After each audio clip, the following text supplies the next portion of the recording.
يعني الإنسان المفروض يخاف من اللي يقول حسبي الله ونعم الوكيل.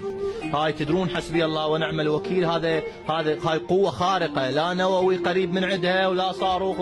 الإنسان يعني تنام عيناك والمظلوم منتبه يدعو عليك وعين الله لم تنم.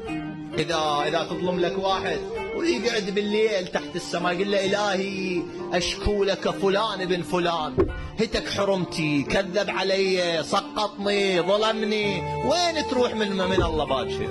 مو احنا باكر لقاءنا يم الله عز وجل. لا تظلمن إذا ما كنت مقتدرا فالظلم آخره يأتيك بالندم. مو تندم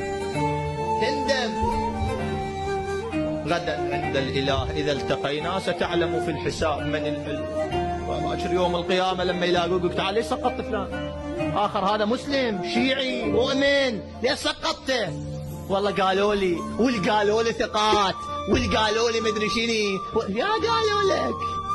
يوم يفر المرء من يشرد كل واحد كل نفس بما كسبت رهينة. اتقوا الله.